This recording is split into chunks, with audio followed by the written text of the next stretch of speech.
प्यारे बच्चों और मित्रों नमस्कार। मैं जयपाल विश्वकर्मा आपका स्वागत करता हूं इस वीडियो लेक्चर में। कई दिनों से हमारे स्टूडेंट्स हमसे डिमांड कर रहे थे कि सर जो आपकी पुरानी वीडियो लेक्चर सीरीज है जिसमें कि कुछ हद तक वीडियो क्वालिटी और साउंड क्वालिटी थोड़ी सी गड़बड़ है, उसको आप फिर से बनाइए। ठीक है, तो मैं कई बार सोचता था कि उसको फिर से बनाया जाए, बिकॉज ये बात सही है कि वो वीडियो लेक्चर सीरीज जब हमने बनाई थी तो मैं एक 6 से 7 हज़ार रुपये के मोबाइल फ़ोन से उसको रिकॉर्ड किया करता था और कॉलर माइक भी हम लोग यूज़ नहीं करते थे, तो कई बार साउंड क्वालिटी के साथ भी कॉम्प्रोमाइज़ हो जाता था। लेकिन उस समय जितने संसाधन थे उसमें हम लोग ये काम कर रहे थे, बट आज संसाधन है हमारे पास में, तो हम अब वीडियो लेक्चर सीरीज शुरू करेंगे उन सभी टॉपिक्स के लिए जिनको हमने कभी मोबाइल फ़ोन से शूट किया था। तो उसी क्रम में आज हम लोग बात करेंगे ग्रुप थ्योरी के ऊपर। हिंदी में इसको समूह सिद्धांत कहते हैं। बट मैं ग्रुप थ्योरी के ऊपर आऊं उसके पहले हमें ये समझना जरूरी है कि ग्रुप थ्योरी में क्या चीज बेसिक है बच्चों, है ना। और ग्रुप थ्योरी में सबसे बेसिक चीज है वो है सेट थ्योरी। मतलब आपको सेट की समझ होना बहुत बहुत ज़रूरी है, और खासकर जो नंबर्स के सेट होते हैं उनको समझना बहुत ज़रूरी है। आप लोगों को पता है कि what is the definition of set, है ना। आप लोगों ने ये बहुत आसानी से समझा होगा कि जो वेल डिफाइंड ऑब्जेक्ट्स होते हैं उसको हम लोग collection of well defined object is called the set. तो वेल डिफाइंड ऑब्जेक्ट्स में सबसे इंपॉर्टेंट हम लोग नंबर के जो सेट होते हैं उनको पढ़ते हैं। नाउ मैं आप लोगों को पहले जस्ट एक रिवाइंड करवा देता हूँ कि व्हाट इज नंबर सेट। ठीक है, जैसे आप लोगों को याद होगा कि आप लोगों ने छोटी क्लासेस में पढ़ा है कि नेचुरल नंबर का सेट होता है। इसमें हम लोग सामान्यतः 1 2 3 4 5 6 एंड सो ऑन। ठीक है, एंड इसके बाद में इंटीजर्स का सेट होता है। इंटीजर में होता है बच्चों 0 होता है, +-1 होता है, +-2 होता है, +-3 होता है एंड सो ऑन, राइट। और जो रैशनल नंबर होते हैं बच्चों, रैशनल नंबर में क्या होता है, कहना सर नंबर है ना P/Q के फॉर्म में होता है, जहां पर P और Q दोनों ही इंटीजर होते हैं और Q जो है वो 0 नहीं हो सकता है।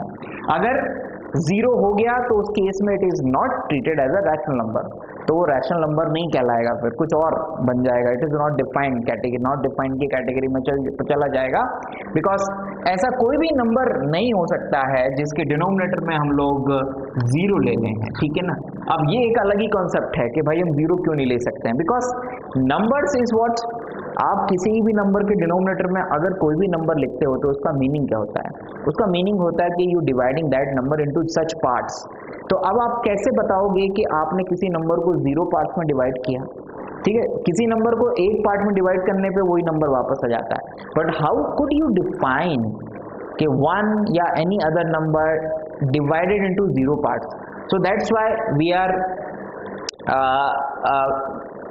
हम रुक जाएंगे, हमारे पास कोई जवाब नहीं होगा। So not defined category, right. मोटा मोटा आप ऐसे समझिएगा। बाकी फिर कई सारी थ्योरीज हैं, सो मेनी थ्योरीज, तो उसके ऊपर अपन लोग नहीं जाएंगे। अपन लोग अपने आप को फोकस करेंगे ग्रुप थ्योरी के इस बेसिक लेक्चर के ऊपर। ये बेसिक है बच्चों, है ना। सेकेंड लेक्चर में फिर मैं आप लोगों को ग्रुप थ्योरी के ऊपर ले आऊंगा, लेकिन उसको समझने के लिए जो बेसिक्स हैं वो आज अपन लोग डिस्कस करेंगे। ठीक, नाउ क्यू ये होता है, क्यू के बाद में होता है क्यू डैश, मतलब इर्रेशनल नंबर्स। तो रैशनल नंबर्स को छोड़ के जो भी नंबर्स बचे वो इरेशनल है। सामान्यतः आप इसको R-Q कह सकते हैं, यानी कि रियल नंबर्स में से रैशनल नंबर माइनस कर दीजिए, हटा दीजिए, तो जो बचेगा वो इरेशनल नंबर होता है। एंड देन इसके बाद में आता है सेट ऑफ रियल नंबर। तो सेट ऑफ रियल नंबर मतलब rational number union irrational number, तो इससे बन जाता है आपका सेट ऑफ रियल नंबर्स। हर वो नंबर जो आप सोच सकते हो वो रियल नंबर है, राइट। वो दशमलव में भी हो सकता है, वो डिवाइड में भी हो सकता है, वो कुछ भी हो सकता है, जो भी आप सोच सकते हो वो सब रियल नंबर्स है।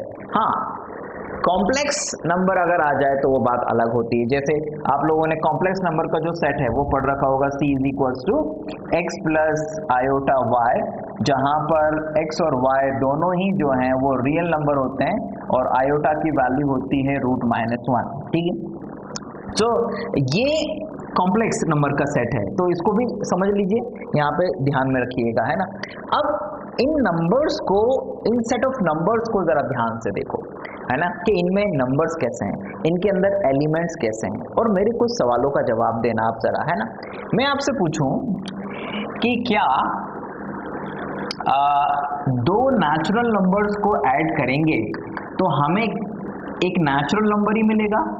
इट इज ट्रू स्टेटमेंट और रॉन्ग? आई रिपीट, दो नेचुरल नंबर, जैसे मैंने कहा 2 + 3 कर दीजिए तो आएगा 5, ठीक है, तो क्या 5 भी एक नेचुरल नंबर है? तो आप लोग कहेंगे यस सर ऑब्वियस है, इतना आसान सा तो क्वेश्चन है कि हाँ भाई 2 + 3 5 आया, तो नेचुरल नंबर को नेचुरल नंबर में जोड़ोगे तो आपको क्या मिलेगा? एक नेचुरल नंबर ही मिलेगा।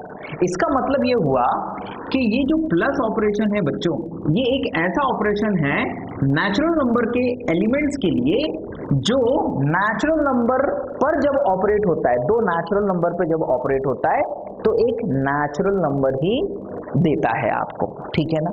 सामान्यतः ऐसा ऑपरेशन, ठीक है, जो किन्हीं दो नंबर्स को ऑपरेट करता हो, ठीक है, उसको हम लोग बाइनरी ऑपरेशन कहते हैं। तो वास्तव में ये बाइनरी ऑपरेशन है। क्या है?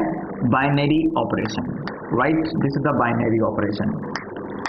ओके, और जब कोई ऑपरेशन, बाइनरी ऑपरेशन, दो नंबर्स एक जैसे, है ना, एक ही कैटेगरी के, जैसे दोनों नेचुरल नंबर है, उन दोनों नेचुरल नंबर्स पर ऑपरेट होने के बाद में उसी सेट का, जिससे वो सेट एलिमेंट्स आपने लिए थे, उसी सेट का एलिमेंट दे दे, ठीक है ना, तो हम ये कहते हैं वो जो ऑपरेशन है वो उस सेट के ऊपर एक बाइनरी ऑपरेशन है। आई रिपीट, वो ऑपरेशन उस पर्टिकुलर सेट के ऊपर बाइनरी ऑपरेशन है। और जब आप किसी सेट को उसके साथ के बाइनरी ऑपरेशन के साथ लिखते हो, ठीक है, ये प्रॉपर्टी होना चाहिए लेकिन उसके अंदर ना, कि आप n के दो एलिमेंट्स लो और उनको ऐड करो तो n का ही एलिमेंट मिलना चाहिए। तो n, ये जो प्लस है, ये n के ऊपर एक बाइनरी ऑपरेशन हो गया। और जब किसी बाइनरी ऑपरेशन को आप उस सेट के साथ लिख देते हो तो दिस सेट या दिस कॉम्बिनेशन, ये जो n और प्लस का कॉम्बिनेशन है, इसको हम लोग कहते हैं अलजेब्रिक स्ट्रक्चर। क्या कहते हैं बच्चों? अलजेब्रिक स्ट्रक्चर, ठीक है ना। तो अलजेब्रिक स्ट्रक्चर में एक सेट अपने एक बाइनरी ऑपरेशन के साथ में आता है। अब एक ही सेट के ऊपर कई सारे बाइनरी ऑपरेशन हो सकते हैं बच्चों, इस बात का ध्यान रखिएगा। तो फिलहाल मैंने आपके साथ में प्लस के ऊपर बात करी। अब मैं अगर आपसे बात करूं कि क्या दो नेचुरल नंबर को आप माइनस करें तो क्या एक नेचुरल नंबर आता है, तो आप कहेंगे नहीं सर, बिकॉज अगर 2 में से 3 माइनस कर दिया तो माइनस होना जाएगा, और माइनस तो नेचुरल नंबर नहीं है। तो इसका मतलब ये जो ऑपरेशन है माइनस, ये सेट n पर बाइनरी ऑपरेशन नहीं है, और अगर इसके ऊपर ये बाइनरी ऑपरेशन नहीं है तो इसके साथ में इसका अलजेब्रिक स्ट्रक्चर भी नहीं बन सकता है। क्लियर है?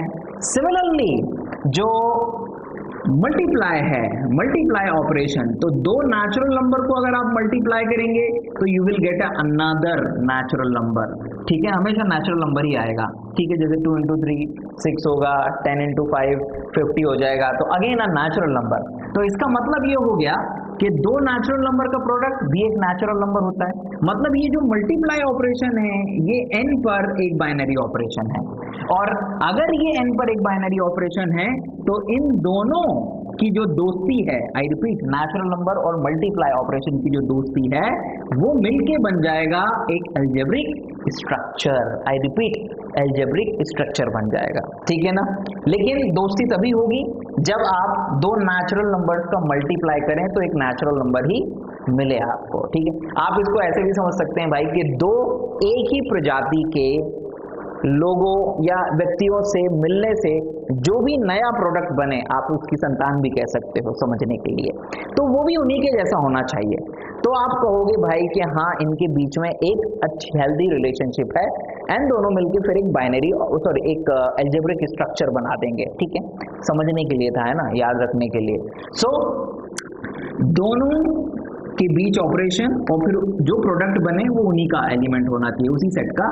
तो उस केस में उस ऑपरेशन के साथ में जब सेट को लिया जाता है, मतलब कोई भी सेट अपने बाइनरी ऑपरेशन के साथ जब लिया जाता है, तो ये जो कॉम्बिनेशन होता है ना, इसको हम लोग कहते हैं अलजेब्रिक स्ट्रक्चर। क्लियर हो गया। तो इसका मतलब ये हो गया कि प्लस n पर एक बाइनरी ऑपरेशन है और इसके साथ मिलकर एक अलजेब्रिक स्ट्रक्चर बनाता है। माइनस नहीं है बाइनरी ऑपरेशन, मल्टीप्लाई एक बाइनरी ऑपरेशन है। और उसी तरह जो डिवाइड है, मतलब दो नेचुरल नंबर का अगर हम डिवाइड करें तो जरूरी नहीं है कि एक नेचुरल नंबर ही हमें मिले। तो इसका मतलब जो डिवाइड ऑपरेशन है वो n पर एक बाइनरी ऑपरेशन नहीं है। तो ऑपरेशन बाइनरी जब नहीं होगा तो अलजेब्रिक स्ट्रक्चर भी नहीं बना पाएगा। तो आई होप कि n के साथ में ये जो डिस्कस की हमने चीजें आपको क्लियर हो गई होंगी। अब मैं एक दूसरे सेट के ऊपर आता हूं। Now we are discuss with another set. अब यही चीज जो है, मतलब ये जो चार ऑपरेशन है ना, बेसिकली इन्हीं ऑपरेशन के ऊपर हम लोग बात करेंगे। तो ये जो चार ऑपरेशन है, अब इनको है ना आई के ऊपर ट्राई करते हैं कि आई के साथ में ये अलजेब्रिक स्ट्रक्चर बनाते हैं कि नहीं बनाते हैं। हिंदी में अलजेब्रिक स्ट्रक्चर को कहते हैं बीजीए संरचना, ठीक है ना। जो हिंदी मीडियम वाले बच्चे हैं हमारे, वो डरना मत पहली बात अंग्रेजी से, और जो इंग्लिश मीडियम वाले बच्चे हैं वो डरना मत कि अगर मैं कोई हिंदी का शब्द यूज़ कर लूँ। सामान्यतः कई बार मेरे सामने ये क्वेश्चन आता है कि सर आप पूरा हिंदी में क्यों नहीं पढ़ाते हो, सर आप पूरा इंग्लिश में क्यों नहीं पढ़ाते हो। इवन कुछ बच्चों ने ये कमेंट भी करा था कि सर आप हिंदी में पढ़ाते थे तो मैं आपसे पढ़ता था, लेकिन जब आप अंग्रेज़ी में पढ़ाने लगे तो फिर मैंने पढ़ना छोड़ दिया सर। तो देखो बच्चों, जब हम आपकी उम्र में थे तो हम भी यही सोचते थे कि ये हिंदी में क्यों नहीं पढ़ाते हैं, हमें समझ में नहीं आता है। लेकिन एक चीज़ मैं आपको पर्सनल एक्सपीरियंस बताता हूँ कि हमारे कॉलेज में हमारे सारे टीचर्स ने हमें इंग्लिश में पढ़ाया। बीएससी तक थोड़ा सा हमें समस्या गई और सोचते भी यही थे तुम्हारी तरह। और फिर जब हमने एमएससी मैथमेटिक्स करा तो भी हमारे टीचर्स पूरा इंग्लिश में पढ़ाते थे और हम फिर पूरा इंग्लिश में ही पढ़ते थे। और हमने इंग्लिश पढ़ा, समझा, पढ़ाया भी, समझ के समय लगा। लेकिन आज हमारी मैथमेटिक्स को इंग्लिश में जो पढ़ाने की कैपेबिलिटी है, क्षमता है, वो 100% है। हम इंग्लिश में भी पढ़ा सकते हैं पूरा थ्रू आउट मैथमेटिक्स, और हिंदी में भी पढ़ा सकते हैं। जैसे अभी जिस कॉलेज में मैं पढ़ाता हूँ, गवर्नमेंट कॉलेज है, सारे बच्चे 99% बच्चे ग्रामीण क्षेत्रों से आते हैं और हिंदी मीडियम से होते हैं, ठीक है। तो मैं उनको हिंदी में भी पढ़ाता हूँ and they are very happy कि कोई हमारा प्रोफेसर हमें हिंदी में पढ़ा रहा है। पूरा हिंदी में लिखता हूँ बोर्ड पे, ऐसी बात नहीं। लेकिन उनसे एक चीज़ ये भी कहता हूँ कि तुम्हें अंग्रेज़ी में भी सीखना है, क्योंकि अंग्रेज़ी में अगर सीख जाओगे तो तुम्हारी दो भाषाओं के ऊपर पकड़ बन जाएगी, अंग्रेज़ी भाषा के ऊपर भी और हिंदी भाषा के ऊपर भी। और ये हिंदी मीडियम के बच्चों के साथ ही सबसे बड़ा प्लस पॉइंट होता है कि वो अंग्रेज़ी भी पूरी सीख सकते हैं, अंग्रेज़ी की शब्दावली भी पूरी सीख सकते हैं, कम से कम उस विषय की, अभी जिसको मैं वो पढ़ रहे हैं, तो उनका डबल फायदा हो जाता है। लेकिन अंग्रेजी मीडियम वालों के साथ थोड़ा ड्रॉबैक हो जाता है कि वो कभी भी पूरी तरह से हिंदी की शब्दावली नहीं सीख पाएंगे। क्यों? क्योंकि वो 11th-12th का पूरा मिस करके आ गए। लेकिन हिंदी मीडियम वाला बच्चा अवकलन को डिफरेंशिएशन, समाकलन को इंटीग्रेशन, ठीक है ना, एंड और भी जो कई सारे टर्म्स होते हैं, त्रिविमीय ज्यामिति को 3 डायमेंशनल स्पेस, 2 डायमेंशनल स्पेस को द्विविमीय ज्यामिति, सरल रेखा, ये फलाना, ये सब शब्दों का वो अंग्रेजी में अनुवाद सीख जाएगा और एक दिन अंग्रेजी में पढ़ा भी पाएगा बच्चों को। तो हिंदी मीडियम वाले बच्चे कभी निराश मत हुआ करो, सीखा करो चीज़ों को, ओके। और जितना अच्छा तुम सीख सकते हो ना, उतना अच्छा कोई नहीं सीख सकता है। और इंग्लिश मीडियम वाले हिंदी से इसलिए मत डरा करो बच्चों कि हम लोग भाषा नहीं, हम लोग कॉन्सेप्ट को समझना चाहते हैं, है ना। साइंस में कॉन्सेप्ट समझना इंपॉर्टेंट होता है कि फॉर एग्जाम्पल जैसे मैं आप लोगों को अलजेब्रिक स्ट्रक्चर अगर समझा रहा हूं तो तुम्हें अलजेब्रिक स्ट्रक्चर या बीजीय संरचना समझ में आना जरूरी है, ना कि किस भाषा का प्रयोग मैं कर रहा हूं उसका। और भारत में, इंडिया में कोई ऐसा बच्चा नहीं है जो हिंदी ना समझता हो। हाँ, अगर मैं थोड़ा सा साउथ इंडिया को छोड़ दूं, बिकॉज वहाँ की मदर टंग अलग है, हिंदी थोड़ा नहीं समझ पाते हैं वो, लेकिन वो भी समझ लेते हैं हिंदी को, ठीक है। So try to understand the concept, okay. इसके अलावा वो परेशान होने की कभी भी जरूरत नहीं है। चलो लेक्चर खत्म, अभी अपन लोग यहाँ पर आ जाते हैं, राइट। सो नेचुरल नंबर किन किन ऑपरेशंस के साथ में अलजेब्रिक स्ट्रक्चर बनाता है, बीजीय संरचना बनाता है, ये तुम लोगों ने देखा। अब मैं आ जाता हूं आई के साथ में। तो आई दो इंटीजर्स यानी कि पूर्णांक, हिंदी में पूर्णांक कहते हैं इसको। तो दो इंटीजर्स को अगर जोड़ते हैं तो कहना सर एक इंटीजर ही आएगा हमेशा, इंटीजर ही आएगा, आप लोगों को पता है, क्योंकि इंटीजर प्लस माइनस कैसे भी हो सकता है। तो इसका मतलब ये हो गया कि दो इंटीजर्स को आपस में जोड़ने पर एक इंटीजर मिल रहा है, तो जो प्लस है वो आई के लिए एक बाइनरी ऑपरेशन है। आई रिपीट, आई सेट के लिए, इंटीजर सेट के लिए एक बाइनरी ऑपरेशन है। और इस आई के साथ में ये जो प्लस ऑपरेशन है जब मिलके लिखा जाता है तो ये जो कॉम्बिनेशन है it is the algebraic structure. ये एक अलजेब्रिक स्ट्रक्चर बनाता है।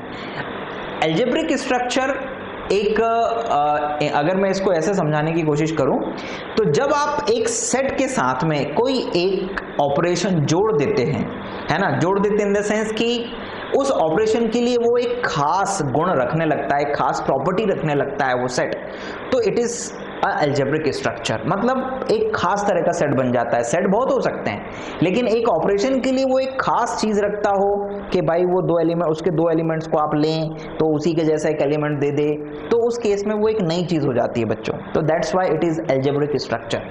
वो एक खास गुण के साथ में एक अलजेब्रिक स्ट्रक्चर के नाम से जाने लगता है। ठीक, सो आई के साथ प्लस अलजेब्रिक स्ट्रक्चर बनाता है बच्चों। मैं दो आई को आपस में माइनस करूं, दो इंटीजर्स को आपस में माइनस करूं, तो आप लोग देखेंगे तो आपको एक इंटीजर ही मिलेगा बच्चों। इट मींस दैट कि I minus I again a integer, यानी कि जो आई है वो माइनस के साथ भी एक अलजेब्रिक स्ट्रक्चर बनाता है। क्लियर है?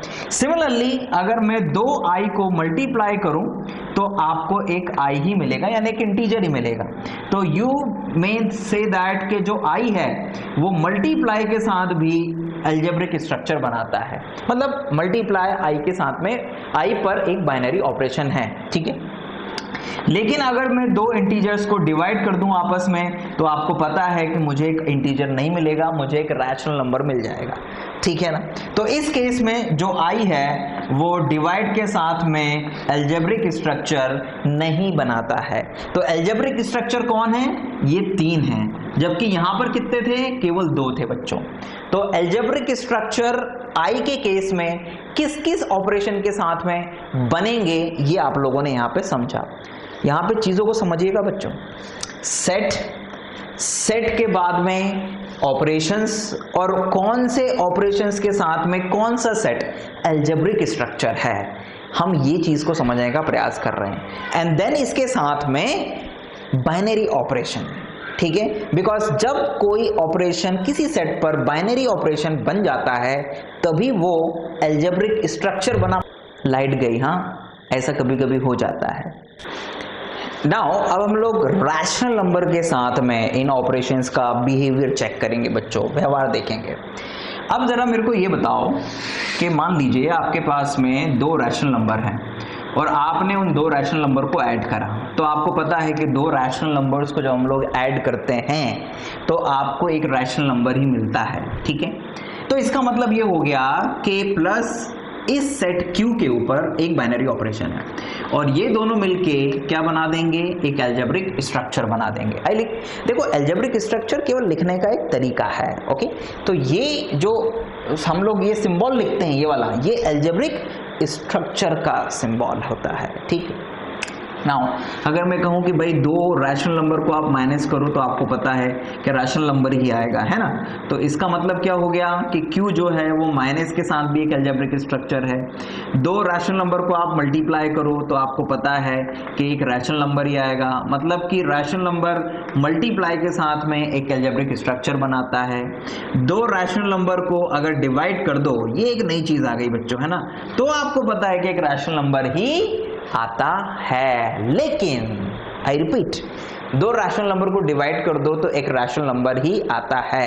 लेकिन यहां पर एक चीज का ध्यान रखना कि ऊपर वाला जो रैशनल नंबर है, ठीक है ना, नीचे वाला जो रैशनल नंबर है वो नॉन जीरो होना चाहिए, है ना? क्योंकि भाई जीरो भी रैशनल नंबर है और वन भी रैशनल नंबर है, और आप कह रहे हो कि भाई दो रैशनल नंबर को डिवाइड कर दो तो आपस में तो एक रैशनल नंबर ही आता है। लेकिन बस ये चीज ध्यान रखना है कि ऐसी स्थिति में जो डिनोमिनेटर है वो जीरो नहीं होना चाहिए।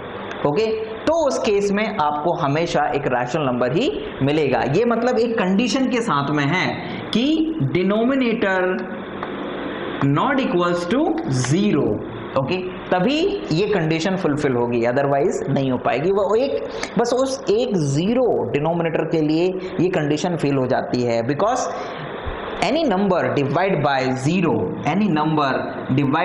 0 is not equals to q, है ना, ये q नहीं हो सकता है, बिकॉज ये आप जानते हैं कि it is not defined category में आ जाता है ये, ठीक है। तो बस इस चीज का ध्यान रखकर आप लोगों को काम करना है। तो ऐसी स्थिति में दो रैशनल नंबर जबकि डिनोमिनेटर 0 ना हो, ठीक है, आप लोगों को हमेशा क्या मिलेगा, एक रैशनल नंबर ही मिलेगा। यानी कि जो डिवाइड ऑपरेशन है वो भी q के साथ में क्या बनाता है बच्चों, q के साथ में एक अलजेब्रिक स्ट्रक्चर बनाता है, लेकिन कंडीशन के साथ में। कौन सी कंडीशन है, यू नो बेटर, ओके। तो ये आप लोगों ने देखा कि कौन सा सेट किस ऑपरेशन के साथ में अलजेब्रिक स्ट्रक्चर बनाता है, ओके। इसी के साथ में ये जो सेट ऑफ रियल नंबर है, आप इसको भी चेक कर सकते हो। तो जो सेट ऑफ रियल नंबर है वो प्लस के साथ में अलजेब्रिक स्ट्रक्चर है, माइनस के साथ में अलजेब्रिक स्ट्रक्चर है, मल्टीप्लाई के साथ में अलजेब्रिक स्ट्रक्चर है, और साथ में R जो है वो डिवाइड के साथ भी अलजेब्रिक स्ट्रक्चर है। बस शर्त ये है कि डिनोमिनेटर वाला जो रियल नंबर है वो 0 नहीं होना चाहिए, बस केवल इतना ध्यान रखना है अपने को, ठीक है। तो ग्रुप थ्योरी में बच्चों ये बेसिक है। क्या बेसिक है कि आपको सेट की समझ होना चाहिए, कौन से नंबर्स का कौन सा सेट है, कौन से नंबर्स की क्या पहचान है। This is very very important बच्चों। फिर इसके बाद में इन नंबर्स के सेट पर जब कोई ऑपरेशन अप्लाई होता है, आई रिपीट, कोई ऑपरेशन अप्लाई होता है, चाहे प्लस हो, चाहे माइनस हो, चाहे मल्टीप्लाई हो, चाहे डिवाइड हो, ये 4 ऑपरेशन ही बच्चों इंपॉर्टेंट हैं, है ना, क्योंकि मैथमेटिक्स में इन 4 के साथ में ज्यादा डील होता है। तो इन 4 ऑपरेशन पर इन सेट्स का कैसा बिहेवियर होता है ये हमने देखा। मतलब किस सेट के किस ऑपरेशन के साथ कौन सा सेट बाइनरी ऑपरेशन, मतलब कौन सा ऑपरेशन किस सेट के लिए बाइनरी ऑपरेशन है, और अगर बाइनरी है तो फिर उसके साथ में वो अलजेब्रिक स्ट्रक्चर बना देता है, और अगर उस सेट के लिए वो बाइनरी नहीं है तो अलजेब्रिक स्ट्रक्चर भी नहीं बनाएगा। बाइनरी का मतलब ये होता है कोई भी सेट, मतलब कोई भी ऑपरेशन किसी भी सेट पर बाइनरी तभी कहलाता है या माना जाता है कि आप उसके 2 एलिमेंट्स लें और उस ऑपरेशन को उन दोनों पर अप्लाई करें, और जो नया एलिमेंट बने, प्रोडक्ट बने, वो उन्हीं के जैसा हो, माता पिता ऑपरेशन दोनों का मिलना, ओके, एंड देन संतान उन्हीं के जैसी, तो मतलब उनका मिलना एक बाइनरी ऑपरेशन है। यू कैन से दैट, समझने के लिए, but don't think that, okay. So ये बाइनरी ऑपरेशन की डेफिनेशन हो गया। सो कौन सा सेट किस ऑपरेशन के लिए अलजेब्रिक स्ट्रक्चर बनाता है ये हम लोगों ने यहाँ पर समझा, और कौन सा ऑपरेशन किस सेट पर बाइनरी ऑपरेशन है ये भी हम लोगों ने समझा। तो आई होप कि ये चीज़ आपको समझ में आई होगी, राइट। इसके अलावा हम बाइनरी ऑपरेशन के रूप में कई सारे दूसरे ऑपरेशन भी यूज़ करते हैं, जैसे कि यूनियन, इंटरसेक्शन, माइनस, ये वाला माइनस है ना, जो सेट में माइनस होता है ना, ये a minus b, like that, इस तरह के। तो ये भी बाइनरी ऑपरेशन की तरह यूज होते हैं। अब किसी पर्टिकुलर सेट पर ये बाइनरी ऑपरेशन होता है, किसी पर नहीं होता है, it depends on the set, जिस सेट के ऊपर आप बात कर रहे होंगे उसके ऊपर। लेकिन ग्रुप थ्योरी में बच्चों ज़्यादातर जो क्वेश्चंस आपको मिलने वाले हैं वो इन सेट्स के लिए बात करेंगे, इन सेट्स के लिए आपका नॉलेज चेक करेंगे, ठीक है। इसके साथ में एक और सेट होता है बच्चों, सेट ऑफ कॉम्प्लेक्स नंबर। आपको ये पता है कि 2 कॉम्प्लेक्स नंबर को अगर हम लोग जोड़ दें तो हमको एक कॉम्प्लेक्स नंबर मिलता है। मतलब कॉम्प्लेक्स नंबर प्लस के साथ में एक अलजेब्रिक स्ट्रक्चर बनाता है, प्लस सी पर एक बाइनरी ऑपरेशन है। जब हम 2 कॉम्प्लेक्स नंबर को माइनस करते हैं तो भी हमें कॉम्प्लेक्स नंबर मिलता है। मतलब C माइनस एक अलजेब्रिक स्ट्रक्चर है। दो कॉम्प्लेक्स नंबर को जब हम मल्टीप्लाई करते हैं तो एक कॉम्प्लेक्स नंबर ही मिलता है। इसका मतलब C मल्टीप्लाई एक अलजेब्रिक स्ट्रक्चर है। जब दो कॉम्प्लेक्स नंबर को हम डिवाइड करते हैं तो एक कॉम्प्लेक्स नंबर ही मिलता है, लेकिन शर्त यह है कि जो डिनोमिनेटर है वो 0 नहीं होना चाहिए, बिकॉज 0 भी एक कॉम्प्लेक्स नंबर होता है लेकिन वो डिनोमिनेटर में नहीं आना चाहिए, अदरवाइज वो फिर नॉट डिफाइन की कैटेगरी में चला जाएगा बच्चों। तो जब डिनोमिनेटर 0 ना हो तो ऐसी स्थिति में दो कॉम्प्लेक्स नंबर्स का डिवाइड भी क्या होता है, एक कॉम्प्लेक्स नंबर ही होता है।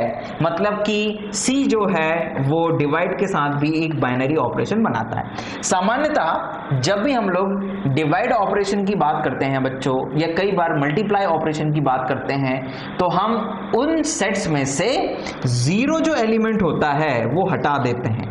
जैसे ग्रुप थ्योरी में जब आप लोग आगे बढ़ोगे तो कई बार किसी सेट को ग्रुप चेक करने के लिए जिस भी बाइनरी ऑपरेशन के साथ में आप डील कर रहे होंगे, कुछ ऑपरेशंस के साथ में सेट में से 0 एलिमेंट हटा लिया जाता है, ठीक है ना। और मैं आपको बताऊंगा कि क्यों हटा लिया जाता है और अगर नहीं हटाएंगे तो इससे नुकसान क्या हो जाएगा, ठीक है। तो आई होप कि जो भी आज अपन लोगों ने डिस्कस किया, सेट्स, कौन बाइनरी ऑपरेशन है किस सेट के ऊपर, और अगर है तो अलजेब्रिक स्ट्रक्चर का मीनिंग क्या है, ये पूरी चीज़ें आप लोगों ने समझी बच्चों। इसको अपने दिमाग में बैठा लीजिएगा और जब हम लोग नेक्स्ट क्लास में मिलेंगे तो मैं आप लोगों को अलजेब्रिक स्ट्रक्चर से आगे बढ़कर ये बताऊंगा कि ग्रुप क्या होता है, सेमी ग्रुप क्या होता है, ग्रुपॉइड क्या होता है, मोनोइड क्या होता है, और फिर उसके एग्जाम्पल्स मैं आप लोगों को समझाऊंगा, ठीक है बच्चों। तो आप लोग खुद से फिर इन सेट्स के, ये जितने भी सेट्स आपने पढ़े नंबर्स के सेट्स, इनके ऊपर खुद से सोचिएगा कि जो सर ने बताया उसका मीनिंग क्या है ना। और कमेंट बॉक्स में अगर कुछ नए रिजल्ट मिले कि नहीं सर नेचुरल नंबर पर ये वाला ऑपरेशन तो बाइनरी नहीं होता है, आपने गड़बड़ बताया, तो कमेंट बॉक्स में कमेंट करिएगा। और अगर जिन बच्चों को समझ में आ गया तो उस कमेंट का रिप्लाई करिएगा बच्चों, ठीक है। आप सबका बहुत प्यार मुझे हमेशा से मिला है बच्चों, अपना प्यार हमेशा ऐसे ही बनाए रखिएगा। चैनल को सब्सक्राइब करके हमेशा रखिए, ओके, ताकि आपके पास में जो नोटिफिकेशन है नई वीडियो अपलोड्स का वो पहुंच जाए। जो हमसे इस वीडियो लेक्चर को पहली बार देख रहे हैं वो बच्चे ज़रूर चैनल को सब्सक्राइब कर लीजिएगा, अपने मित्रों को भी बताइएगा, ताकि आप लोग हमसे जुड़े रहें और ये जो मेहनत आप लोगों के लिए की जा रही है उसका पूरा फ़ायदा आप लोगों को मिल सके। केवल आप लोगों के प्यार के कारण मैं इन वीडियो लेक्चर्स को फिर से बनाने के लिए प्रेरित हुआ हूँ, जबकि पिछले 2.5 साल से, लगभग 2 साल से ज़्यादा कोई वीडियो लेक्चर्स मैंने अपने चैनल पर अपलोड नहीं करे हैं। लेकिन अब लगने लगा था कि अब ज़रूरी हो गया है, बिकॉज आपको कंटेंट मिलना चाहिए। हालांकि अब कोरोना के बाद से यूट्यूब पर बहुत सारे टीचर्स हैं और ये बहुत अच्छी बात भी है, बिकॉज आपको फ्री कंटेंट मिल रहा है, अच्छा कंटेंट मिल रहा है, ठीक है। तो अगर ये कंटेंट अच्छा लगे बच्चों तो हमसे जुड़े रहिएगा। आप मुझे मेरे फेसबुक पेज पर भी मिल सकते हैं, मुझसे जुड़ सकते हैं, ठीक है, और वहाँ पर भी अपनी चीज़ें डिस्कस कर सकते हैं, राइट। सो वहाँ पर भी मेरे साथ में जुड़े रहिए बच्चों। Thank you very much. हम जल्दी फिर नए वीडियो लेक्चर में आपके साथ में होंगे। जय हिंद, वंदे मातरम।